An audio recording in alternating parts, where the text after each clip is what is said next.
Hello everybody and welcome back to Space Engine.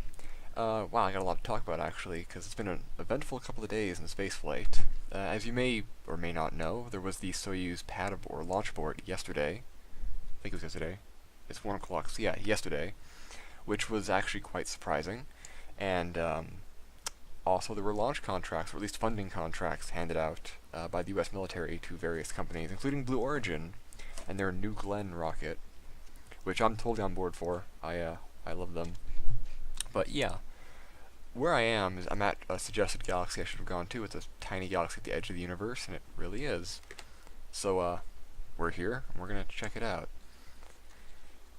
Man, actually I wasn't watching the launch this morning or yesterday. I was just kind of on Twitter and working on other things.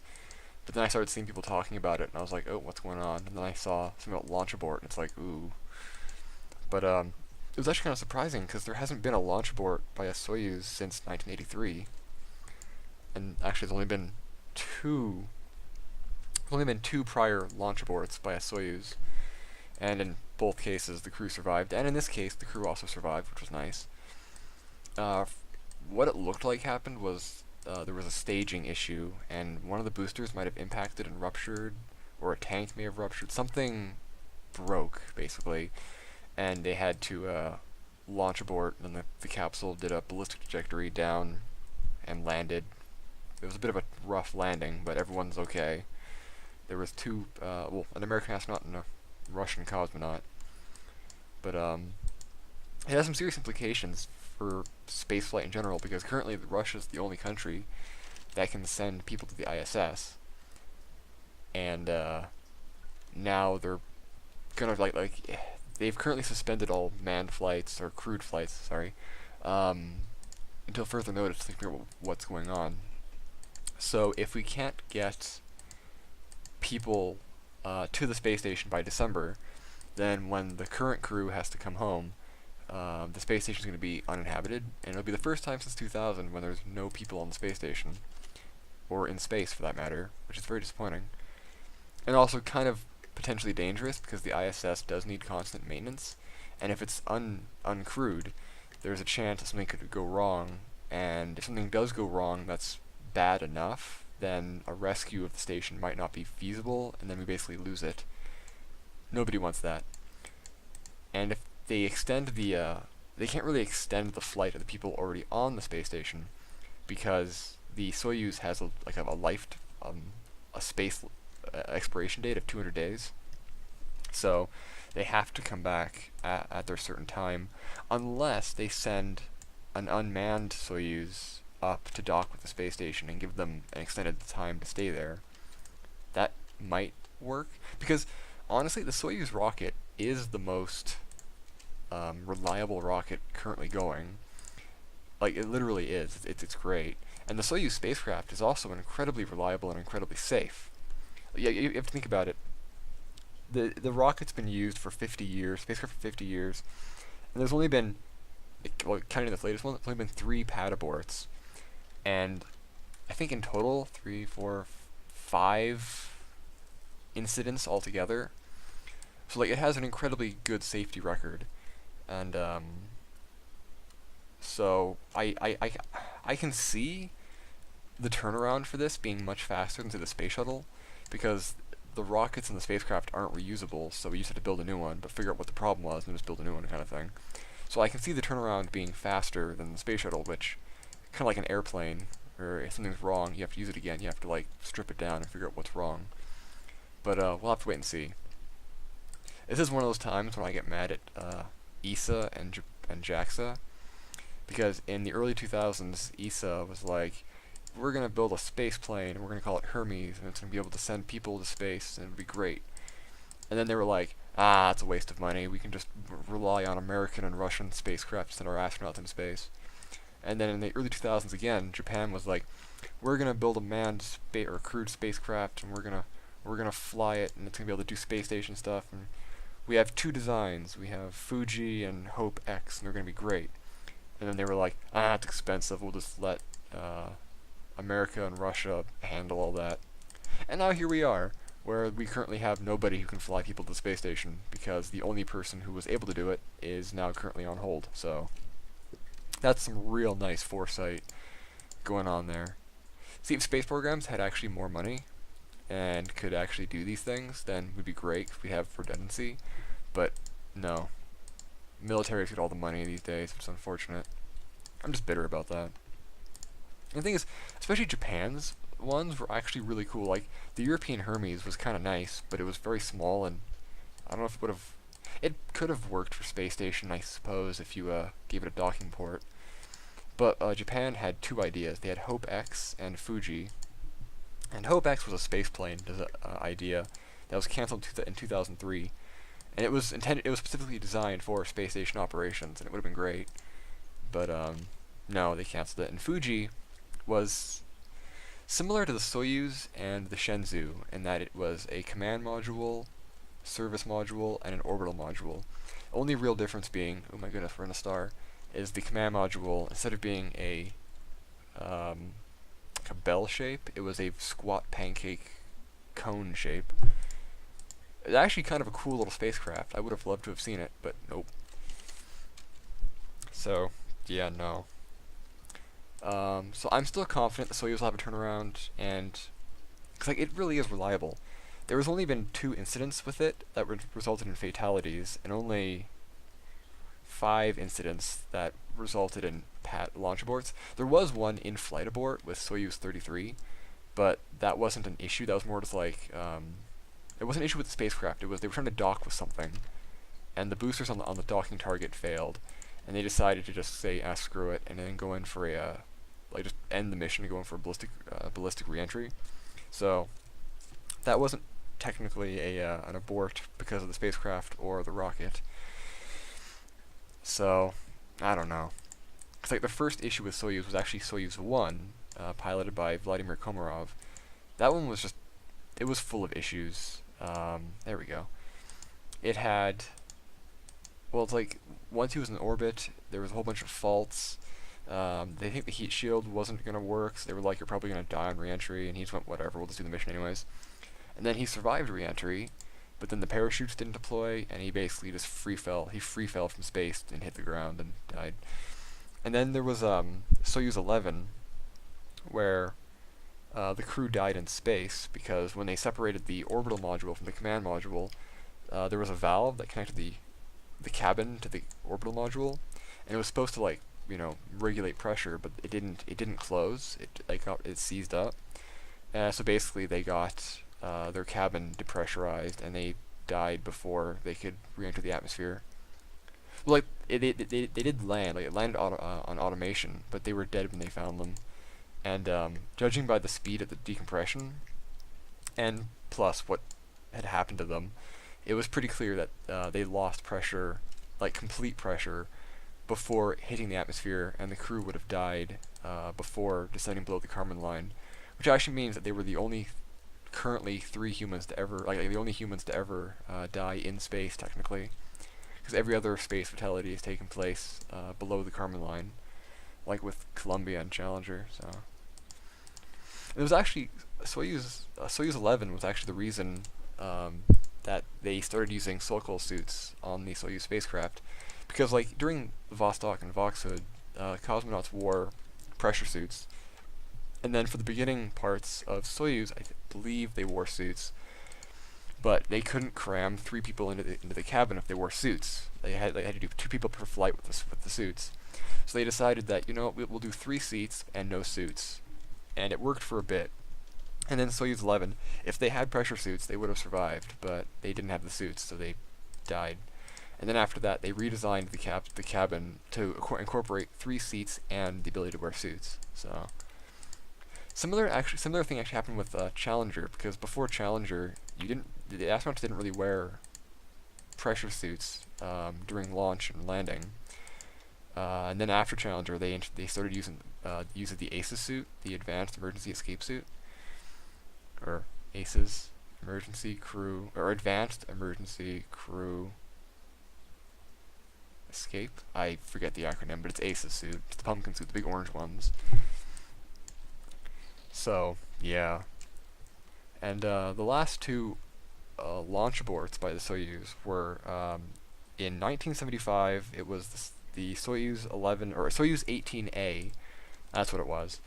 During launch, there was a fault in the second stage, and they'd actually already flown, or they'd already jettisoned the escape tower. So they basically used the command module's engines to push them away from the rocket, and then they just tumbled back down in a blitz trajectory, and then landed, and everyone survived. And then the second launch abort was in 1983. Yes, 1983, and it was the Soyuz T-10-1. And this one, the rocket just caught fire on the launch pad, and they used the emergency abort system to pull the capsule up and away, and they landed somewhere else, and again survived. So, yeah. But you think about it, 50 years and only 5 major incidents. That's pretty good for the spacecraft, like considering its lifetime versus reliability. The Soyuz is probably the safest and most reliable human spacecraft ever built. So you have people who are talking about like, oh, Russian technology, it sucks. Look, it failed here. It's like, yeah, this was like the first launch abort since the 80s. Like that's a really good track record, and nobody even died during it. So it's like, calm down, people. It was kind of like when was it? There was a launch failure, I think with the Zuma satellite with SpaceX, and people were like, "Oh, look at SpaceX's shoddy rockets." And it's like people will always look at like what happens just now and use that to insult like a company or a country. And it's like you do realize that you have to look at the historical context. It's like, yeah, the Soyuz rocket did fail, but the historical context of it is that the Soyuz rocket is incredibly reliable, so one failure out of like hundreds of flights isn't a problem. It's unfortunate, but it isn't like it doesn't mean that the Soyuz is a bad rocket and Russia's bad at space. Russia's great at space. In fact, Russia's been sending people and objects into space longer than anyone else. So honestly, people, come on. That's just my little spleal.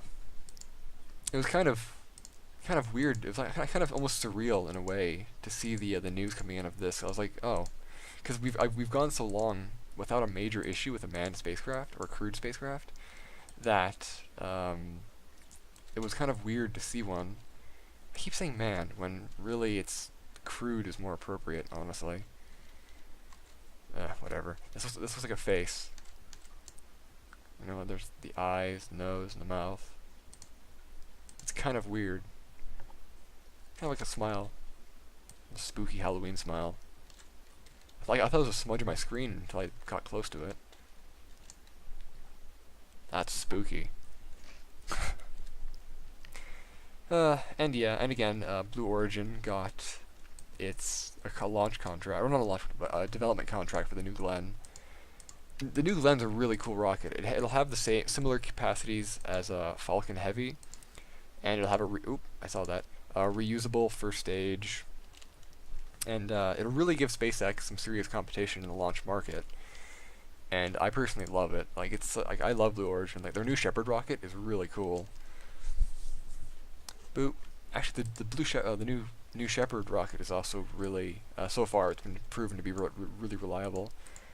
So it's only done tests, mind you, but still they've all gone very well. All right. General. Life forms, life biomes, life origin. Oh, it's one of the moons that has life, not the planet itself.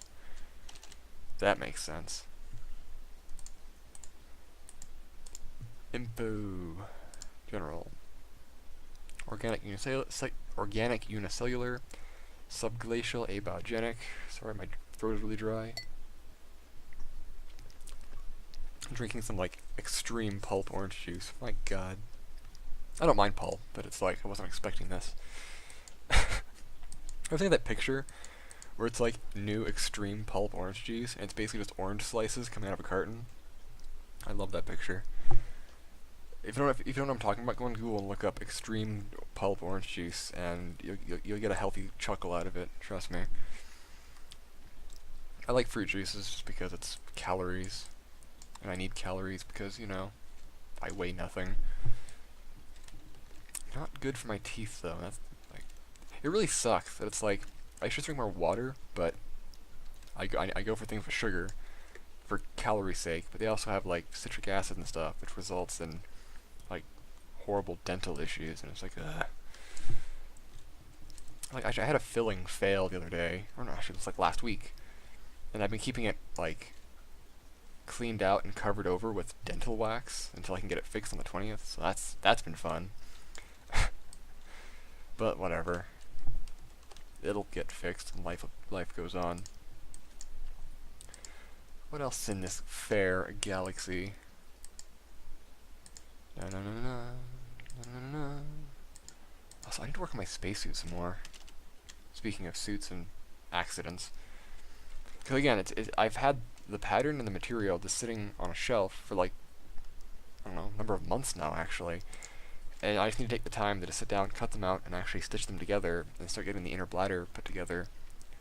And I can actually probably get work on the outer covering too, because I can probably afford it finally, which is really nice. Abiogenic, marine, unicellular atmosphere, mostly carbon dioxide, bit of oxygen, sulfur dioxide, water, ethane groups, hydrogen sulfide, and argon.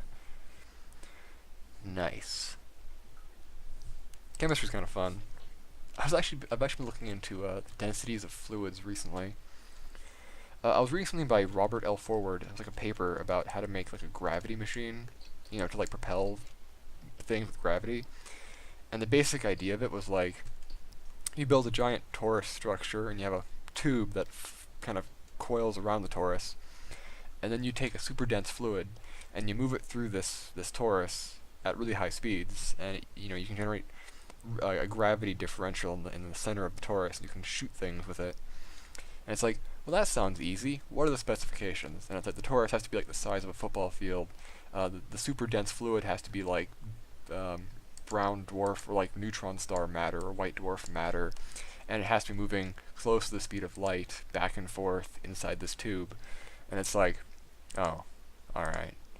It was one of those. It was another case of, oh sure, you know, we can theoretically do it. It just requires materials that we don't have. It's like the idea of like making a backwards time machine. It's like you can make a closed space-like curve or a closed time-like curve, but it requires making a huge cylinder that's like 10 kilometers across and like 50 kilometers long, and it has to spin close to the speed of light. And you can only go back in time as long. You can only go back as far as when it was first turned on, basically. And it's like the materials to build that don't exist, so at least not that we know of. So it's one of those things where it's just like, you know, theoretically you can do these things, but without the materials, the theory is quite pointless. But also looking at fluid densities, because it was just interesting by itself, and I was like, you know, it's like mercury is fairly dense, liquid gallium is fairly dense, and then I was like, what about like molten bismuth, or what was the one I was looking at? Yeah, it was like bismuth, because it's a dense fluid when liquid, and then I was like molten lead was also another contender. It's like molten uranium, or a molten state of transuranic element, but it would be highly radioactive, so it's like, that might just not work. Actually, gallium's fun. I should probably get some so I can just like do stuff with it, because it's non-toxic, but has like a really low melting point. It like melts in your hand and stuff. It's fairly useless outside of some applications, but it's still kind of cool. Oh, I see life. Boop. I've also got most of my airsoft gear, finally. So I might do some instructional videos about, well, they'd be kind of like a mixture of instructional mixed with just, you know, just kind of entertainment purposes. Because I am by no means professional in anything, but I have like some training from cadets, and I used to do paintball, so I can probably be mildly helpful, but mostly just entertaining. Thus is life. Ooh, there's a lot of oxygen in this atmosphere. What's the life like? It's organic, it's marine, and it's unicellular. What's the atmosphere like? Air density. atmospheric pressure. It's a quite thin atmosphere, so it's a thin, oxygen-rich atmosphere. I wonder if humans could actually breathe that. Cause like we can survive in low-pressure environments as long as the atmosphere is mostly oxygen. Like in EVA spacesuits, the pressure is actually very low in the suit, just because if it was atmospheric pressure, you wouldn't be able to move it very well. But they use pure oxygen so that you can actually get oxygen, so it's kind of cool. Whoa. Well then, that's 20 minutes. I think we're going to leave it off there. Thank you all for watching. I hope you enjoyed. If you have ideas for other places to go, let me know. Or topics to talk about, I'm always open. Or if you just want to badmouth me in the comments, go ahead. Doesn't really bother me. I read every comment, so I will see it. So thank you all for watching. I hope you enjoyed, and space.